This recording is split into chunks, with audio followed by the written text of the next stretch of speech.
dito ako nagagawa ng mga dumplings na yon.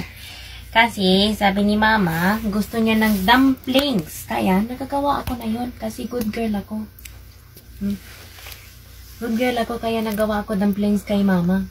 Kasi, kunti lang na 6 mm lang ang dugo na kuha.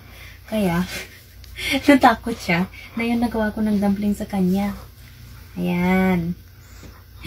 Ay, gagawa ko ng, gawin ko muna bula-bula, tapos, i-flatten ko. Tapos ilagay ng fillings niya doon. Ayan, ang mga chicken. Gawin natin yan fried dumplings. Hindi natin yan steam. Yan. See you next time. See you on our next step. Na nag-rolling yung mga ko dito. Mga Tapos, si Mama magdating dito, siya yung mag-filling. Kasi yung work nila lang dito sa dumpling, 50-50. Kaya, siya yung maglagay na Tapos, ako yung magawa ng frying. Ayan. Ayan, guys.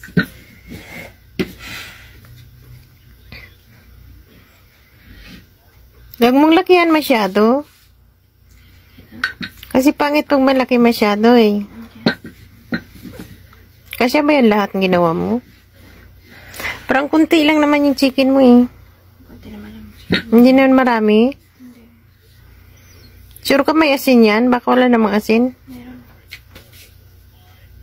Ayan guys, gumagawa siya ng ng tawag nito na? Ang tawag niya? Fried. Wrapper. Gumagawa siya. Fried. Hindi, yan ba? Gumagawa ka ng wrapper. Oo. Yan, nagawa ka ng wrapper. Ako lang mamaya magano kasi para hindi siya mapagod masyado. Yan. Nagawa pa ako ng sauce. Wala anong talaga. Ha? Walang Abi, mapamili ta kay Baba.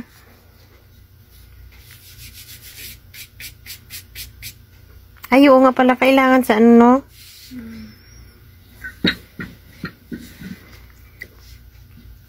Pero mas maganda yung una nating ginawang sauce. Yung konti lang yung dyan. Tapos lagyan ng konting harina. Tapos lutuin muna yung kwan. Lutuin, iprito yung yung garlic. Tapos ilagay lang sa loob. Masarap ang lasa niya. Hindi ko maano. Ano yan? Sabi mo sauce. Aywa, yung sauce. Aywa, anong gawin? Ha? Anong gawin? Muna? Isabay-sabay mo yung yung cornstarch. 1 spoon, half spoon. Lagyan mo ng sauce konti. Ayan, iwan na naman kita siya, we. Tapos, oyster sauce. Pero ang garlic mo, prituhin mo, lahala. Aywa. Gusto mo namin mo iprituhin lahala. Kasi para masarap yung niya na. Okay. Parang hindi ba siya, parang hindi siya... Hindi ikaw magawa ng sauce. Hindi lang paano magawa nito. Iwalan ko lang yung traditional. Naglain pa. Yung tawag kay... magawa ng frying ka na. Yan guys. Gawa siya ng dumpling niya. Fried dumpling daw. Kasi matagal na hindi kami nakakain dalawa. Sabi ko nakwa ka. Parang kakamis kumain. Kasi alam mo pag bumili ka ng batha. Hindi naman minsan. Okay naman yung binili natin yung doon sa kabila. Yung una. Oo. Pero yung pangalawa naming bili. Yung last. Kasi wala na kaming mabilihan guys. Yun na lang nag-iisa doon. Excited pero kaming kumain dalawa. Pagdating dito. Yung yung gining niya. Ang tawag nito? Yung yung binili niya lang ba na naginiling na binili sa Bacala, hindi fresh. Ang pangit ng lasa niya. Pero yung una namin bili doon sa loob, siya, masarap ang lasa kasi fresh ang ang giniling. Sabi ko, bala ko busin mo na yan kasi makikita naman yung di kinain. Ang pangit ng lasa pag siya, pag tawag nito na? Ready to eat. Hindi, yung lahat. Hindi, ba tawag niyan? Ang frozen. Frozen din yan yung chicken natin. Hindi, pero ano siya, tayo nagiling yun kasi ready to na frozen yun eh.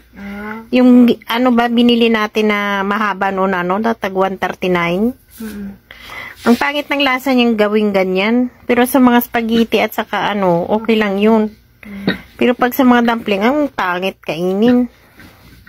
Tapos yung sauce niya pa, wala pang walang lasa. Parang sauce lang na hot sauce? Oo, hindi, wala man lang katatawag nito, walang kahit garlic, wala. Kaya yan. Guys, tapos ng dumpling, hindi na namin pinakita ko paano magkwan. Ayan siya. Tapos, prituhin niya to. Yan. Yan siya, diba? Yan. Yan siya, guys. Yan ang dumpling ni Dima.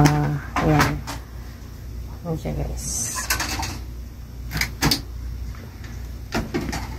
Tapos ito ay prituhin nyo lang. Yan. Diba? Yan, guys. Nag-ano na natin. Iinitin muna natin yung yung oil. Tapos, ilagay yung mga dumplings, i-fry muna, tapos ilagay ko kunting tubig para mag-steam siya. Ayan. Ilagay na natin.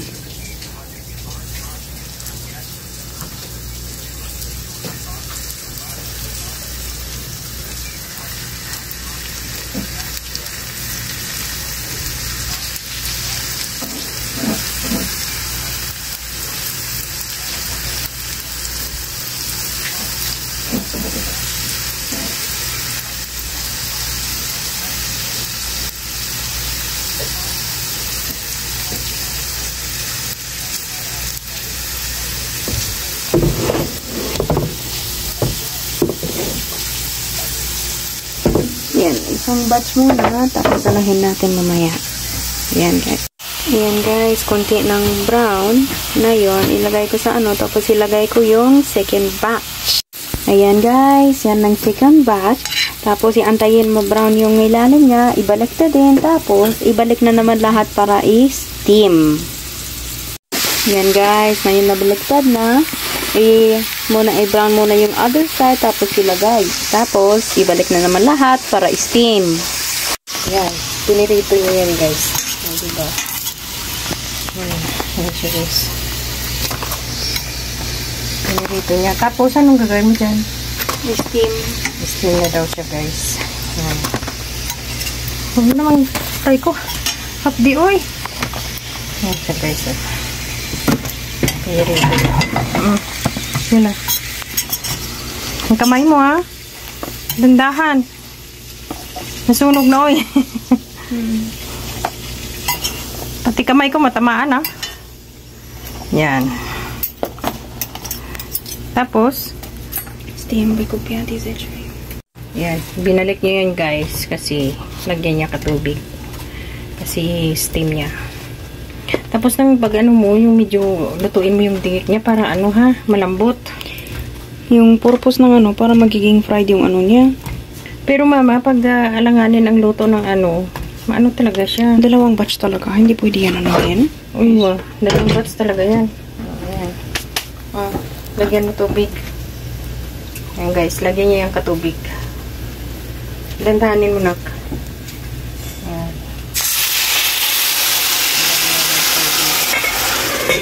Guys, gawa tayo ng soy sauce ng shumai niya. Ayan, nilagyan ko siya ng soy sauce at saka oyster sauce. Kunin ba ko paluto yung garlic yun. Ayan, nirita ko siya pa. Ayan siya, guys. Diba? Yan na, guys, ang soy sauce niya. Ito, ayan.